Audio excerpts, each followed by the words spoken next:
misty morning, when the moon has gone to bed, when the sparrows stop their singing.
Tense a barrier with Emma.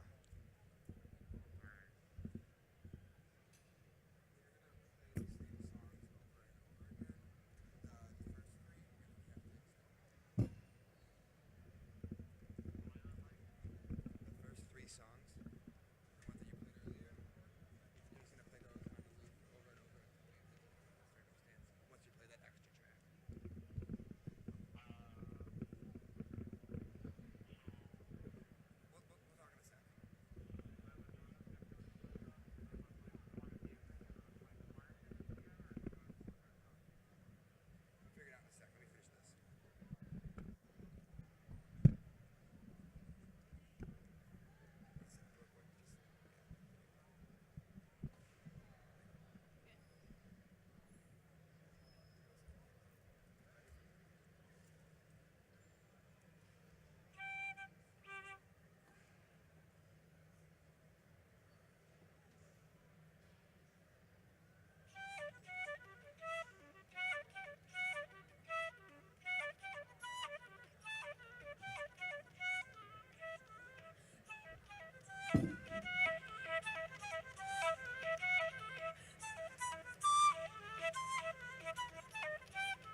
Good afternoon, everyone, and welcome to the IMSA Class of 2018 graduation. Woo!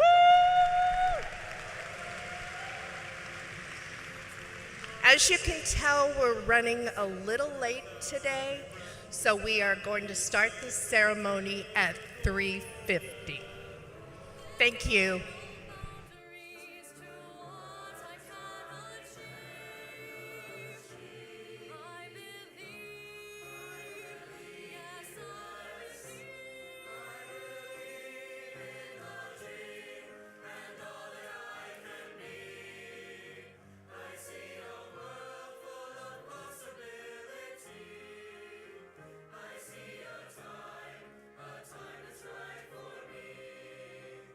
It's when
I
close my eyes, it's all so clear.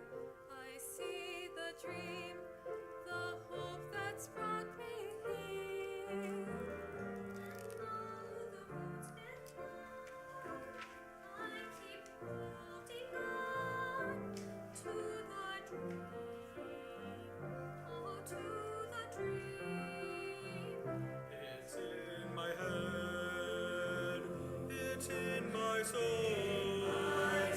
With every breath, I keep pressing toward the goal. There are no boundaries to what I can achieve. I believe, yes, I believe.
Good morning. It is my privilege as Student Council President to welcome you to this very special occasion, the commencement of the class of 2018. Would you please join me in the Pledge of Allegiance? Please stay standing. I pledge allegiance to the flag of the United States of America and to the republic for which it stands, one nation, under God, indivisible, with liberty and justice for all. Thank you. Please be seated.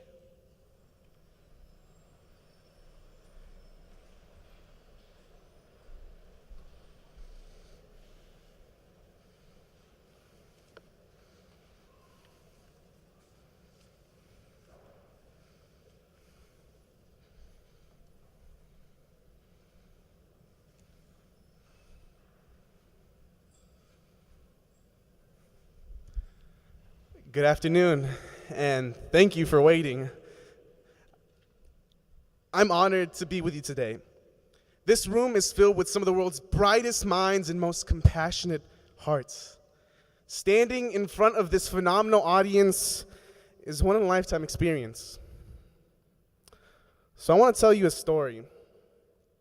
This story comes from an unfinished book with no title and an endless amount of blank pages. There's a lot that the author hasn't had the chance to write yet, but the finished pages are fantastic. When you turn the cover of the book, you open to a long dedication. At the end of the dedications, the last page reads, "Thank you to all the family, friends, staff, and faculty that made today possible.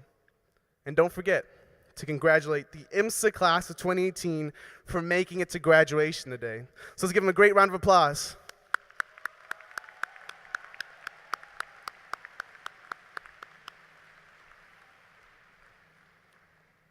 Today, as this graduation ceremony comes to an end, we will all write the last words of an important chapter.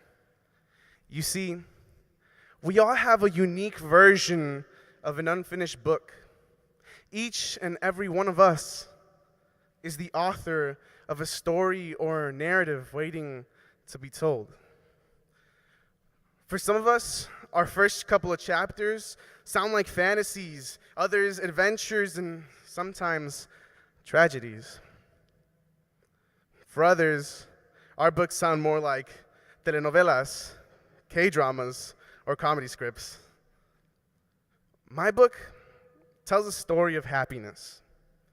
The first chapter is exciting. It starts with a 2,000-mile journey filled with suspense and vivid imagery. It's a real nail-biter. But it's also a heartbreaking chapter. You learn that the main character of this story unknowingly becomes a criminal at the age of 1 because his existence is as legal as an illicit drug. The following chapters are filled and littered with long stories of sacrifices, barriers, and challenges. And the book starts to sound like the myth of Sisyphus, which is a story of how a mythological king is punished to eternally push an immense boulder to the top of a large hill, only to have the boulder roll right back down, just as it's about to reach the top. So how in the world does my story tell a narrative of happiness? Well, it's because I choose to write it that way. Today, my legal status proves to be my forever falling boulder. Throughout my story, just as I overcome one complication, the next one arises with bigger challenges than the last. Still, I'm optimistic. My family has inspired me. They have filled my heart with hope. Hope that someday I will reach the peak of this large hill to fling that boulder out of my path and open my eyes to beautiful new horizons. My narrative of happiness comes from this hope. I know someday I will write many more joyful chapters, but right now, there's a lot of blank pages in my book that I haven't filled out. You see, the funny thing about each of our unique books is that we are both the authors and the main characters of our stories. Our books are filled with conflicts, Some we can predict and avoid, but many others will be beyond our control. But as the authors, we get to choose how the main character overcomes these challenges, and we get to write how the character grows from these conflicts. As the author and main character in our books, we may not always get to choose every aspect of the plot, but we get to decide how the events will shape our character. We choose the tone of the language, the music of the words that develop our narratives. And more importantly, we decide the supporting characters that we want to include in our stories. For the past 3 years, as we've written our IMSA chapters, I have witnessed all of you be supporting characters for one another. In the future, I hope that many of you will continue to be the supporting characters in my story and the story of many others, helping them develop their narratives. But let's think about one group of supporting characters who I know will continue to shape our stories, our families. They will always be an essential and important aspect to our stories, and especially mine. They have sacrificed so much for me and have enabled me this chapter, this stage, on such a bright note. So if we could please take a moment to applaud for our friends and family as a thank you for being the supporting characters that help us get here.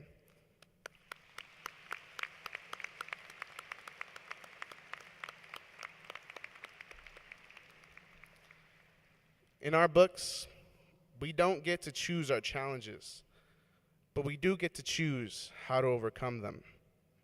And we get to choose how to tell our stories. We have the power to influence the outcomes and write our perfect narratives. I can't wait for 10, 20, 30, 40, 50 plus years from today to read each and every one of your stories. I look out onto this room and see all of you as the heroes of your own narratives. And I can't wait to see the hero unfold in each of your stories. Whether you become a life-saving doctor, a life-changing teacher, an advocate for social justice, an inventor of a new technology, or even an influential author, I can't wait to see what you choose to write in your books. Thank you.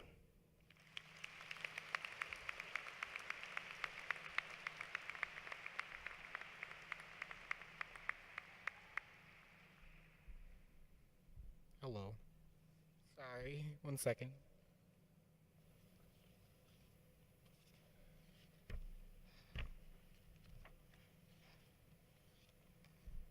Hello. So, for those of you who don't know, every year, IMSA's hard-working yearbook team puts together Senior Mosts. This is basically senior superlatives, which mean they send out a survey to our entire senior class, and all 192 of us vote on things like most athletic, best dancer, who's most likely to trip at graduation. As it so happens, I was voted to receive one of these Senior Mosts. Apparently, out of everyone in our class, I was voted most likely to know all the tea. Now, for some of you older folks like Dr. Kylie, who might not know what tea is, it's just another hip, cool words us youth use nowadays. But for a better definition, I turned to Urban Dictionary, which states, tea is a colloquial term that signifies a piece of sensitive or possibly highly sought after information, the truth. So basically, my class thinks I'm a gossip. Is this true? That's not the point. The point of today is, I feel that there'd be no better way to send off my class than by spilling all the tea I've learned about them throughout my 3 years here. So, without further ado, I'm going to first call out Grace Kelly. So the truth about Grace Kelly is that she is the loudest person I know, but everything she has to say is either funny, kind, or highly intuitive, just like her. Next, I have Eric Hersey. The truth about Eric is that he can really pack a punch, but also he's one of the friendliest people you'll meet. Next, I have Mark. The truth about Mark is that he once drank water from no pond. Yeah, but that will never stop his friends from loving him, and I can speak to that. I love you, Mark. Next, I have Lucas Urbanski. The truth about Lucas is that he's not really a good roommate, nor is he a great friend. He's much more than that. He's the brother that I never knew I had, and I know a lot of you have made friendships here that will also last a lifetime, and I know you're all very grateful for that, just like me. Next, I have Dimitri Schmidt. So the thing about Dimitri is that his wing says he's neutral evil. Be that as it may, or whatever that means, I just know that Dimitri can be very hardworking with both a hammer and a paintbrush, as seen through Clash. And I think a lot of our 2018ers are very talented. Clash has shown all the different things that we have just under our belts. Next I have Larry Donahue. The truth about him is that he's the biggest meme out there, but also he's the most generous. Him and his friends have put in tons of effort, time, and money to bring us bagel parties, not only once, but 3 years. I think that is a memory that we'll never forget. Next, I have Dawn Trish. The truth about Dawn, I don't know where she's at, but she can be mighty bold. But, if anything, that's just a testament to her strength. She will defend you like many other of our peers when the time calls for it, and I am very thankful for that. Next, I have Maria Garcia. The truth about Maria is that she is never on campus, but when you have the opportunity to meet her, she will change your life, like many of you guys have done to one another. Who else do I have? Next, I have Mr. Ordonez. The truth about him and other teachers that are near and dear to our hearts is that he'll sadly be leaving us next year. But if anything, our class's reaction to this news is a true testament of what IMSA provides for us. IMSA has not only taught us how to value our education, but given us all teachers here who have been truly grateful, who we are truly grateful for as they shaped us into who we are.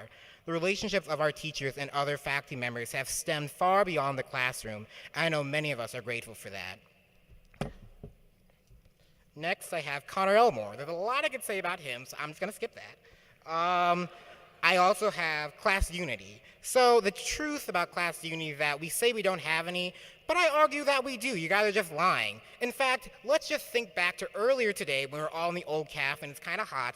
We were dancing, having fun, and I think that shows how much unity we have. I have never met a time where we've been forced to be in an auditorium or a hot bus and have not been able to laugh or make the best time of it. So I think we do have unity. Now, I have a lot more in here. I could go and say as much as I can because I have a lot of tea on each and every one of you. But that doesn't really matter. The most important truth I've learned is that none of us ever expected IMSA to turn out the way it did. I don't think any of us expected we'd be meeting roommates, quad mates, best friends that would change our lives. We found halls and wings that became our homes away from home. We met underclassmen who took us in, we met upperclassmen who took us in, and underclassmen who made things just a little bit more bearable. We made memories. We've laughed together, and most definitely, we've cried together. We stayed up late nights with our friends while having deep conversations, or simply just having fun. We've uplifted each other through dark times and opened up about things that we never thought we could. We've gone on many trips to Orchard, Naperville, Chicago, downtown Aurora. We had throwbacks and parties, some of which are probably a little bit regrettable. Yes, I'm looking at Aria, wherever she's at. But whether or not that's a good or bad thing, that's up for us to decide a little bit later. Our class as a whole has also had some pretty iconic moments too, breaking barriers and putting on some of the best cultural shows I have ever seen. We literally had the first girl hall to win Clash in 15 years? I think that's pretty amazing.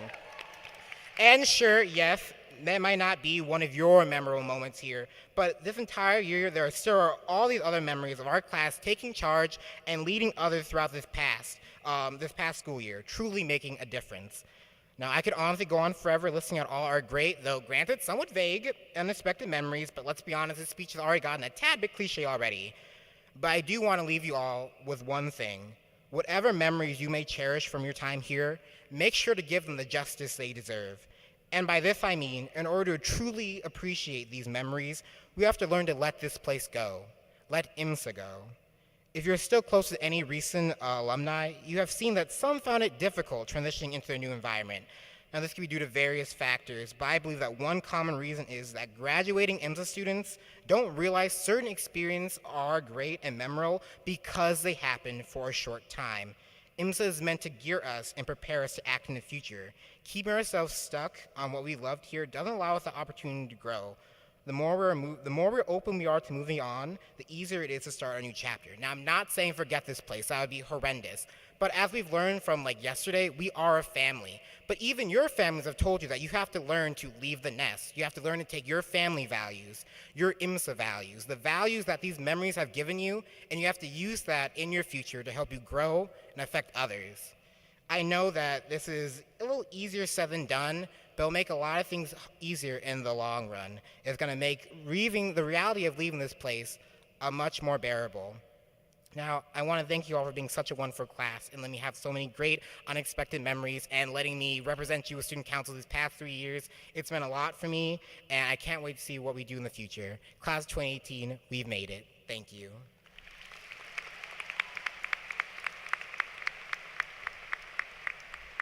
Don't worry about it, just that was awesome. Thank you. Oh, Diego and Connor, those were amazing reflections. Thank you. Good afternoon. My name is Aaron Roach, and I have the honor of serving as chair of the IMSA Board of Trustees. On behalf of the Board of Trustees, I wish to welcome you all to your commencement class of 2018.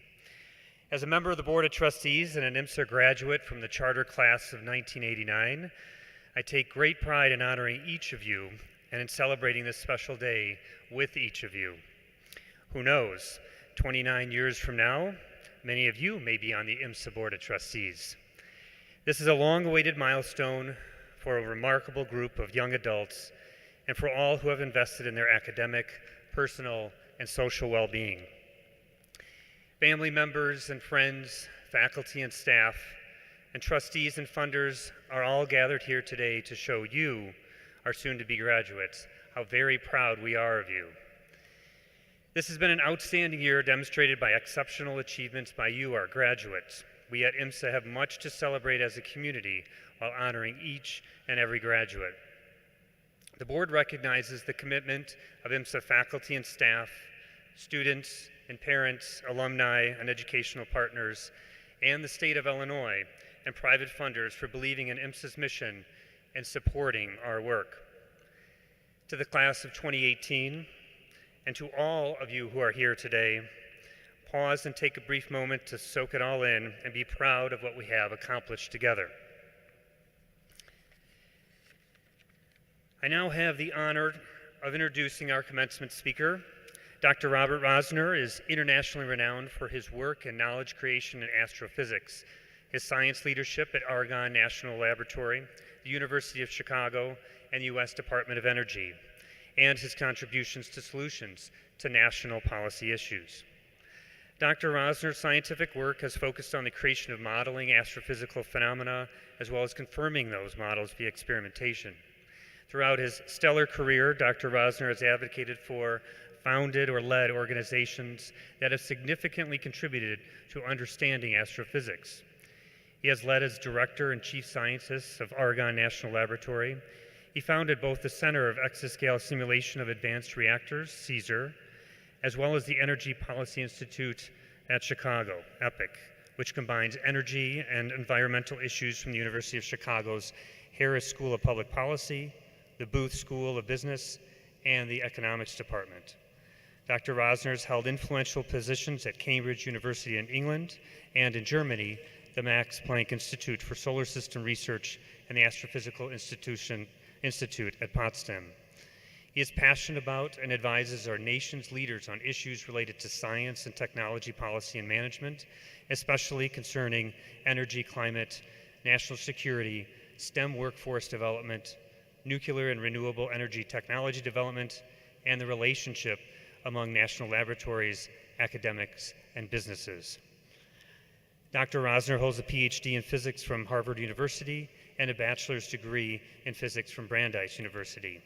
He currently resides in Chicago with his wife, Marcia Rosner, who is a long-serving IMSA Board of Trustee, and their 2 daughters. It is with great pleasure and profound respect that I introduce Dr. Robert Rosner.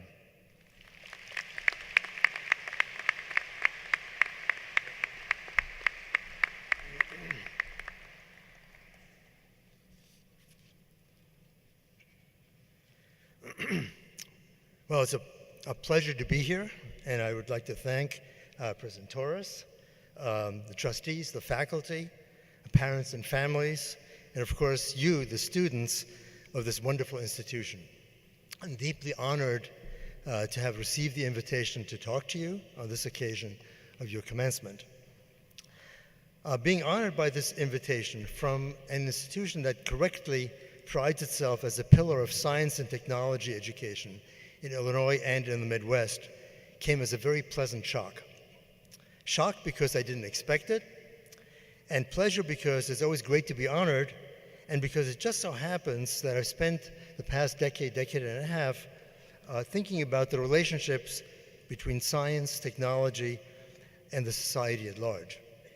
Motivated, of course, by my own history of physics research and by the many unexpected things, unexpected by me, that I ended up doing. In my brief remarks today, I would like to tell you about my own experience and about the surprising way in which my own STEM education has impacted my career. So I'm a theoretical physicist, and most of my career has been spent on studying things that, quite frankly, have little to do with the everyday world that we live in. I've studied why stars have magnetic fields, why and how stars explode, how stellar fluids mix, and how plasmas are heated. And during this time, I viewed science as only distantly connected with everyday life as I experienced it.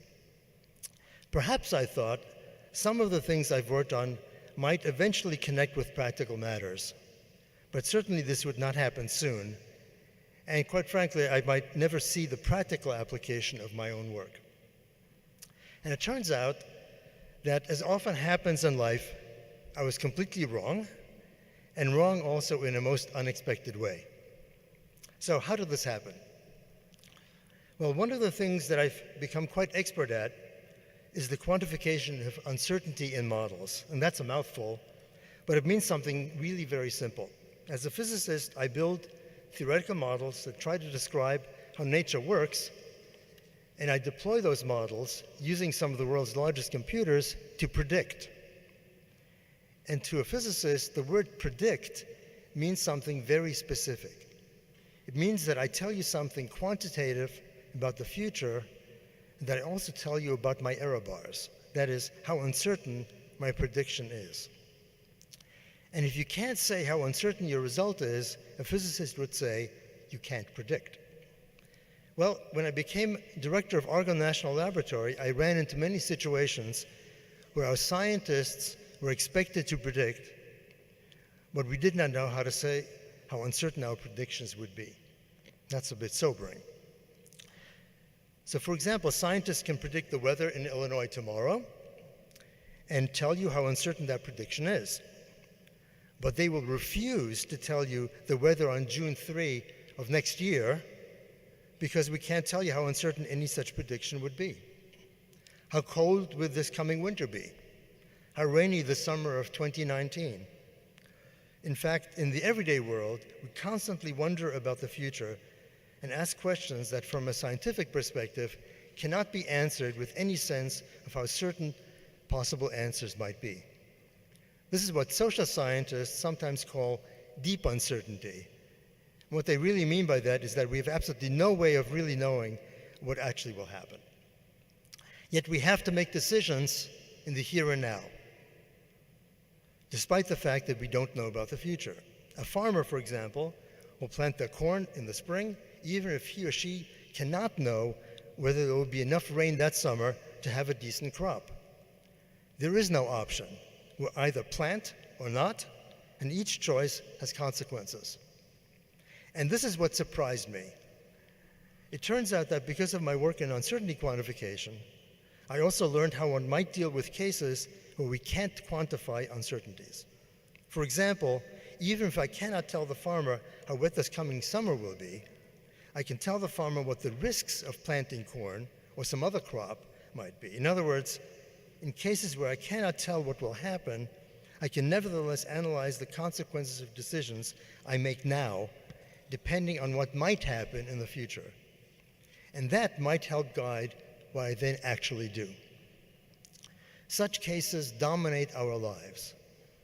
I already alluded to the difficulty of predicting what will happen to the weather over the long term, climate science, but there's an almost limitless number of other examples, some less serious and some far more serious. Who will win the World Series this year? What will happen when President Trump meets his North Korean counterpart, Kim Jong-un, later on this month? And because of my interest in such questions, my career has changed quite a bit. I'm still an academic physicist, but I now also do things far from that job. For example, I chair the Science and Security Board of the Bulletin of the Atomic Scientists.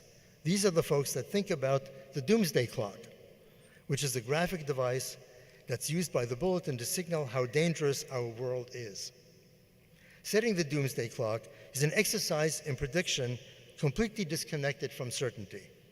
We are assessing how badly society is doing in the realms of nuclear weapons and climate change, but without any way of telling how things will really work out as a consequence. One might think that this means we should then say nothing at all. But it turns out that what one can do is analyze the risks of, for example, failing to reach an agreement with the North Koreans in a couple of weeks, and that is indeed useful information. So how does all of this apply to you, the graduates of IMSA? It's simply that your chosen path may well lead you in directions that you do not intend, that you never considered, and that my advice to you is that to be always open to exploring these unexpected new directions. Indeed, the name of the ceremony, your commencement, is really terrifically appropriate because with your graduation, you will truly commence what I think will be a fantastic journey in your careers. And with the passion all of you have in your work, you will surely do really great things.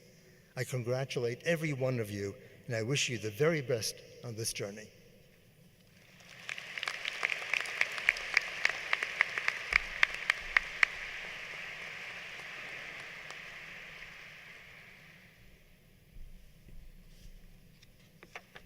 Good afternoon. I would like to extend a warm welcome to everyone for attending IMSA's 30th graduating class. You're the 30th class to graduate from IMSA. That is amazing.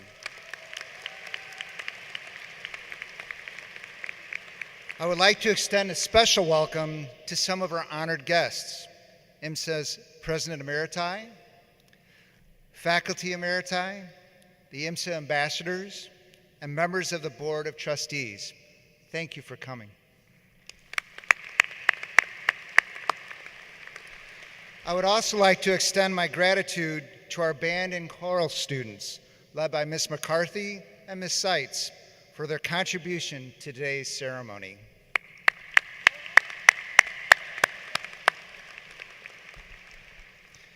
We talk a great deal about community at IMSA. This is the day we all look forward to, a time of anticipation, a time of transitions, a time of celebration with family and friends. These same friends and family have seen you grow and develop as a person, as a friend, as a son or daughter, or a brother or sister. Thank you, family members, for supporting your student and for having the confidence in IMSA.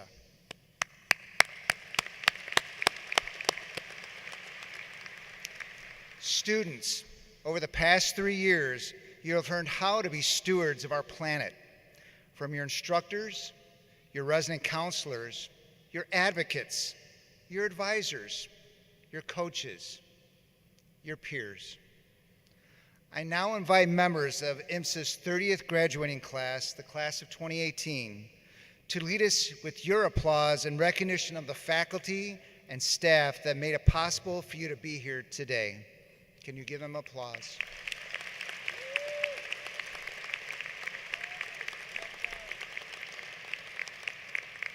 I want to share with you one quick story about attitude. My dear friend and former principal, Dr. Eric McLaren, had been diagnosed with ALS. He was at home in the morning when one of his boys came down for breakfast and immediately said, "I'm having a bad day." Mr. McLaren stopped him and calmly said, "Son, having a bad day is a choice. Keeping a positive attitude is a choice." Dr. McLaren chose to have good days and always had hope. I ask you all to do the same. So staying with Eric's positive attitude, today is a good day. So Dr. Torres, it it is my privilege and an honor for me to represent the faculty, the residential life staff, and the support staff as I present to you the class of 2018.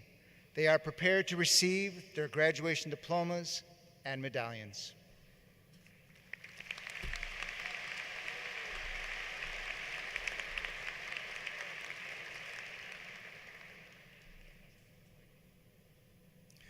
Today is the culmination of hours, days, weeks, years of hard work, and a little sleep. And I want to make my remarks to the class of 2018. All the rest of you I invite to eavesdrop as I talk to the class of 2018. Before I accept the graduating class of 2018 and award them their diplomas and medallions, which they are anxiously awaiting, I want to share a couple of thoughts and end by wishing them enough. Good afternoon and welcome, Dr. Roach, Dr. Rosner, IMSA Board of Trustee members, IMSA faculty and staff, IMSA ambassadors and emeriti, parents and family members, especially class of 2018 and distinguished guests. I asked a couple of seniors about what I should speak about this afternoon, and they said I could give some advice. They said that I could talk about their past at IMSA, their future in college, and their work to advance the human condition. Most importantly, they urged, keep it short. So I shortened my speech from my 45 minutes to only 30 minutes to accommodate their request.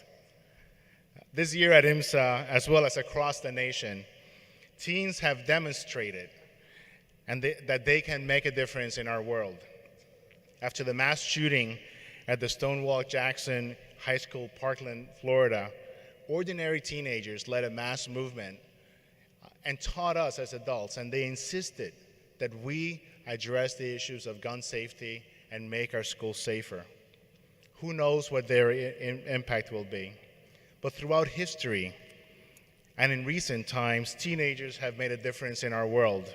These include Malala, a recognized global activist who started out as a blogger for the BBC at the ripe young age of 11. Nick D'Alosio, known as the teenager who has changed the way the world reads, designed the app called Sumly, which sums up articles in just a few sentences. Yahoo bought the app for $30 million when Nick was only 17 years old. And Unit Buddhisantano won the International Science and Engineering Fair that included a $75,000 scholarship for his invention of a self-driving car that only cost $4,000 to build as opposed to Google's $75,000 prototype. At IMSA, we have students who have begun to make significant progress in their scientific research.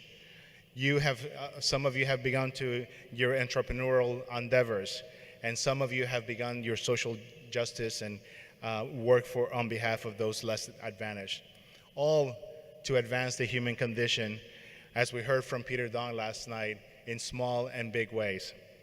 And of course, our alumni demonstrate time and time again how IMSA, over the years, has fulfilled our mission of igniting and nurturing creative and ethical scientific minds that advance the human condition. In May of this year, Steve Chen, IMSA alum and co-founder of YouTube, was inducted into the Order of Lincoln, which is the state's highest honor for professional achievement and public service. In his acceptance speech, which he allowed us to share with you this afternoon, Steve spoke about two important variables in his life that I believe are worth sharing with you, class of 2018. Steve spoke about luck and perseverance. Steve said that he was lucky to have access to computers at the dawn of the personal computing age. He was lucky to hear about the Illinois Mathematics and Science Academy, where in 1993, he received his own computer and a modem, access to Netscape, and his own email address. Steve explained that he was lucky to have joined PayPal and was very lucky to work with an incredible leadership team, now iconic names, Max Levchin, Elon Musk, and Peter Thiel. He said that during this time, he met his partner in creating YouTube, Chad Hurley. Together, they came up with the idea of streaming video, something that was impractical at the time. Steve paid everything off on his own personal credit card, burned up savings he had from the success of PayPal, and finally received his first round of funding that allowed him to continue to do the work that included around-the-clock work around weekdays and weekends, holding meetings at 2 in the morning on Saturday nights, working 30-hour rotations, 20 hours of work and 10 hours of sleep. Steve concluded his remarks by saying, and I quote, "As I look back, I understand that luck is only part of the story. It may get us to the door, but we choose whether to walk through it or not. That requires commitment and persistence." There are plenty of really great ideas that never take off because the first courageous step of taking a chance into the unknown was never taken. So what's the key takeaway? Yes, you have to have luck, but you also have to do something. IMSA class of 2018, don't just think and ponder about problems and solutions, but to make a difference, you have to take action. Tim Notke said, "Hard work beats talent when talent doesn't work hard." Persist, persevere. If you try, try again. If you swing and get a strike, don't give up. Swing again and again. Maybe you'll hit a home run. Maybe you'll strike out. There's always a next at bat. You have to get back on the saddle. You have to get up when you fail. Or as I read in a greeting card, as my great-grandfather always used to say, if you fall off a bicycle, you have to get right back on. And when he fell off his bicycle, sure enough, he got right back on. And when he fell off again, he got right back on again and again. My great-grandmother, watching his valiant efforts, said something I've never forgotten. "You have to pedal, you darn fool." The takeaway is to do something. Class of 2018, let me end my remarks this afternoon by wishing you enough. I don't know how this little story got into my hands, but I want to share it with you as I close my remarks today. The story, as I received it, goes like this. Yesterday, I overheard a mother and daughter in their last moments together at the airport. They had announced a departure. Standing near the security gate, they hugged, and the mother said, "I love you, and I wish you enough." The daughter replied, "Mom, our life together has been more than enough. Your love is all I ever needed. I wish you enough too, Mom." They kissed, and the daughter left. The mother walked over to the window where I was seated. Standing there, I could see she wanted and needed to cry. I tried not to intrude on her privacy, but she welcomed me in by asking, "Did you ever say goodbye to someone knowing it would be forever?" "Yes, I have," I replied. "Forgive me for asking, but why is this a forever goodbye?" "I am old and she lives so far away. I have challenges ahead, and the reality is the next trip back will be for my funeral," she said. "When you were saying goodbye, I heard you say, 'I wish you enough.' May I ask, what is the meaning of this?" She began to smile. "That's a wish that has been handed down from generations. My parents used to say it to everyone." She paused a moment and looked up as if trying to remember it in detail, and she smiled even more. When we said, "I wish you enough," we were wanting the other person to have a life filled with just enough good things to sustain them. Then turning toward me, she shared the following as if she were reciting it from memory. "I wish you enough sun to keep your attitude bright, no matter how gray the day may appear. I wish you enough rain to appreciate the sun even more. I wish you enough happiness to keep your spirit alive and everlasting. I wish you enough pain so that even the smallest of joys in life may appear bigger. I wish you enough gain to satisfy your wanting. I wish you enough loss to appreciate all that you possess. I wish you enough hellos to get you through your final goodbye. Class of 2018, I wish you enough. Thank you.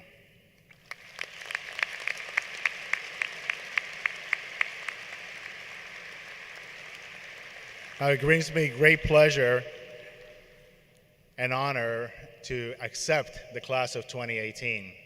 By the power invested in me as president of the Illinois Mathematics and Science Academy, and on behalf of the Board of Trustees and the state of Illinois, I declare that these students are worthy to receive their diplomas and medallions and graduated from IMSA.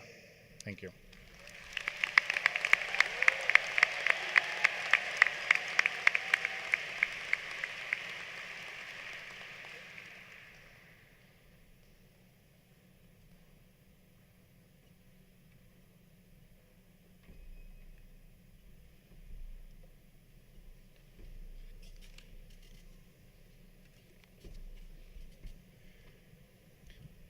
Hello everyone, my name is Luis Julian Martinez. Now we would like to be recognized as a class and realize that you want to recognize individual students. However, in keeping with the formal nature of this special ceremony, honoring the class of 2018, and in interest of the dignity of the program, please hold your applause until all members of the class have received their diplomas.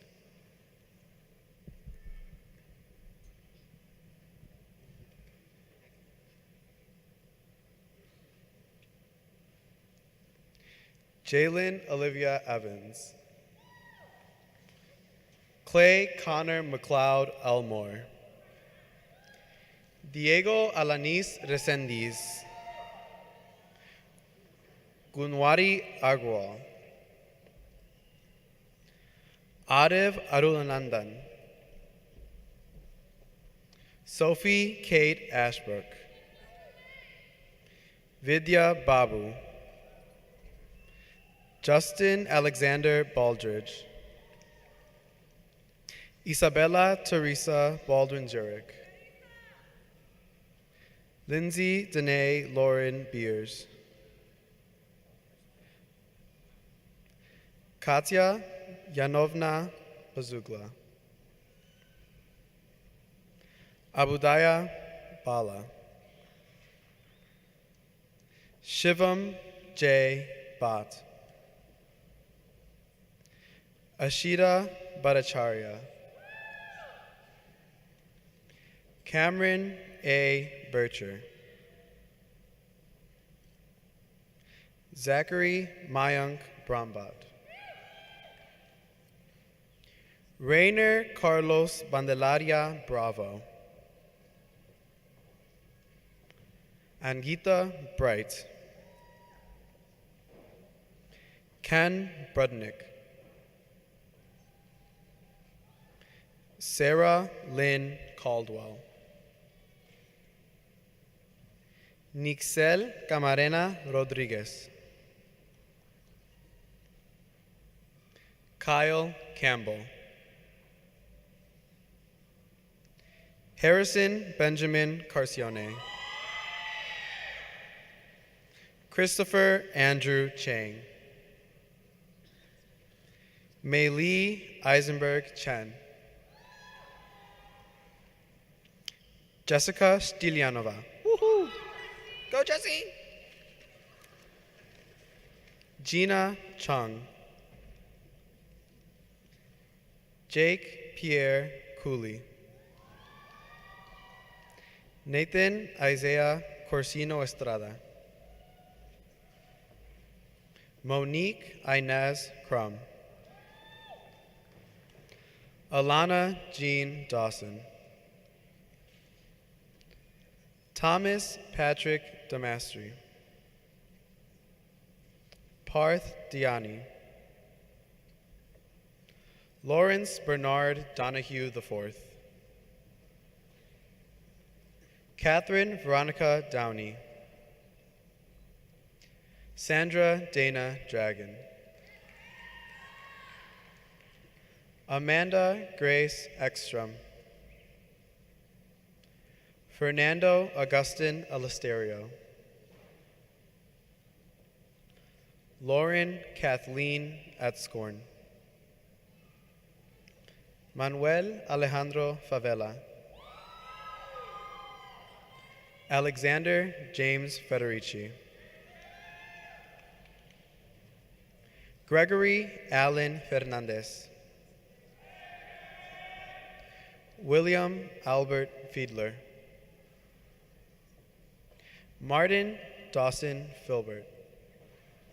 Sona Roseanne Folcom. Jessica Lauren Forbes. Edmund Fornoff. Martha Alicia Galvez. Irina Gao.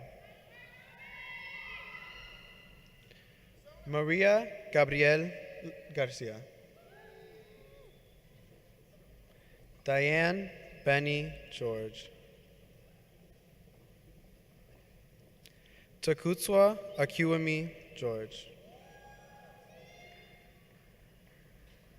Isabella Maria Gannett. Eliana Nichelle Glenn. Leisha Goel.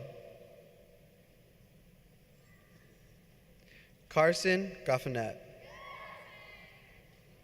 Sean Galinsky. Matthew Gumbar. Glorieli Gonzalez. Severance Graham. Chris Joe Griffin. Christopher Guo. Abhay Gupta. Soham Gupta. Sonia Vijay Gupta. Gautam Guda. Aurora Celeste Harkleroad. Thomas Harris. Hannah Rose Harvard. Ethan Heilman. Eric Omar Hersey. Kyle Hoffmeyer. Darius Hong. Jessica Hose. Blair Ning Hu. Charles Elliott Holtquist. Sporty Jaka. Radisha Jayarikrama. Arya Kadakia. Justin Hyun Kang. Ashrita Karaturi. Nikita Kasana. Grace Lee Kelly. Andrew Kim. Ishtvan Zain Kovac. Monisha Venkata Kovor. Charles Kuch. Priya Kumar. Mashopefalua Kosoro. James Richard Lawhead. Abdul Hafiz Lawal. Jae Yoon Lee. George Lee. John Lin. Laura Lynn Lin. Ari Lisitsa. Lucy Liu. Kirsten Emily Lofton.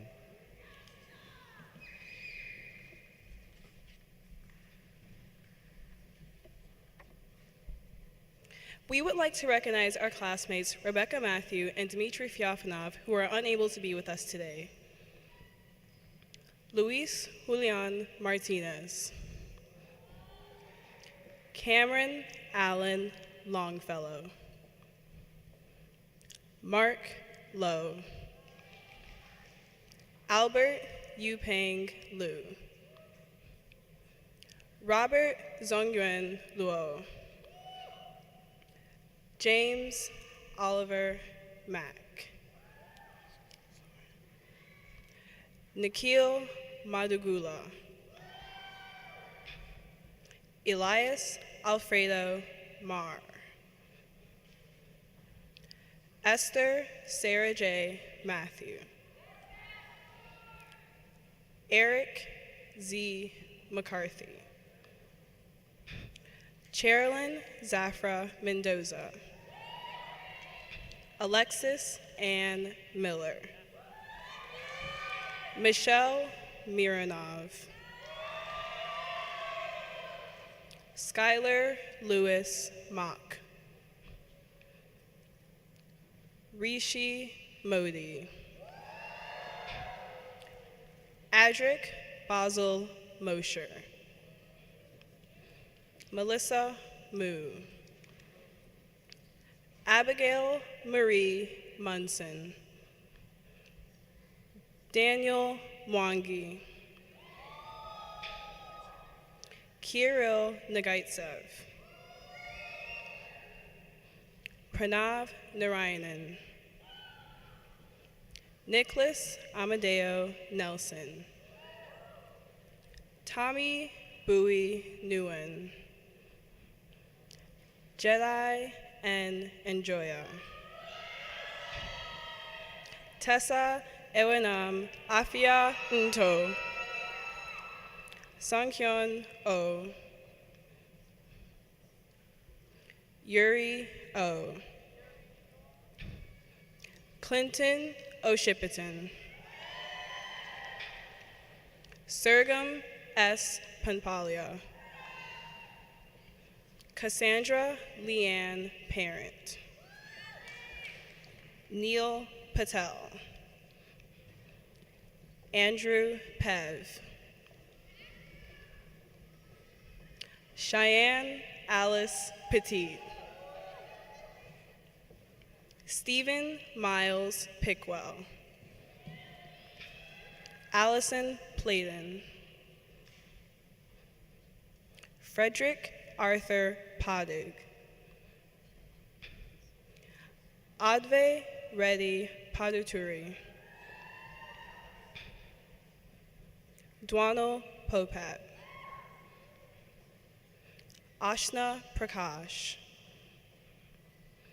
Shayna Alohalani Begonia Provine. Patrick Sebi Pianadath. Kate Adeline Rabidou. Colson Keegan Radowski.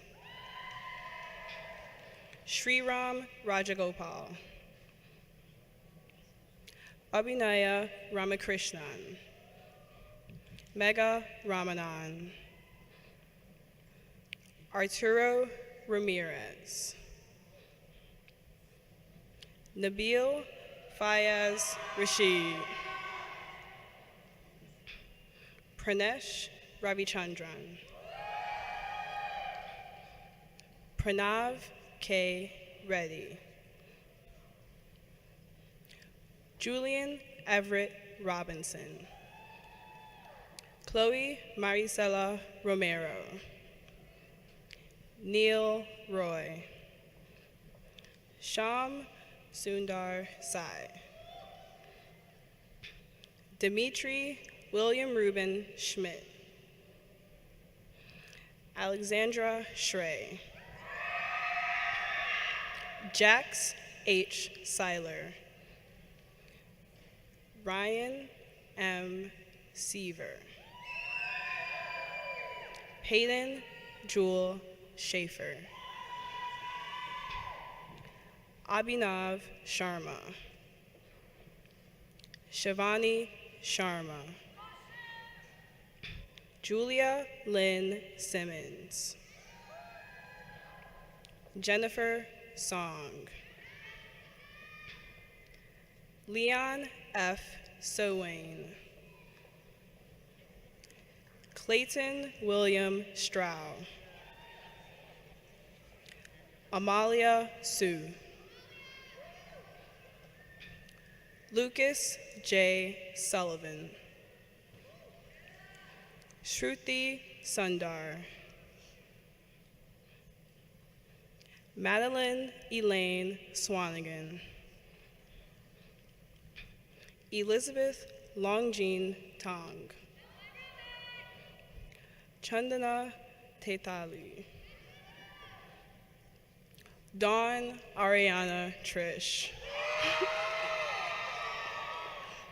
Lucas Michael Urbanski.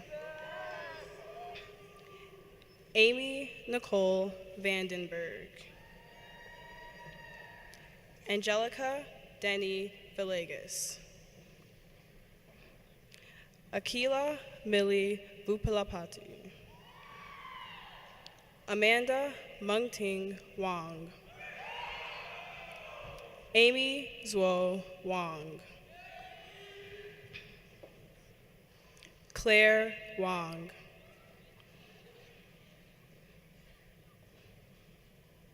Neil Wary. James J. Way. Henry William Whittick. Noble Edwin Wolfrat. Paging Shu. Rebecca Shun. Ananya Yamanuru. Jesse D. Yan. Gary John Yang. Hannah Lei Young. Claudia Ju. Igor O. Dravlov. Catherine Elizabeth Zine.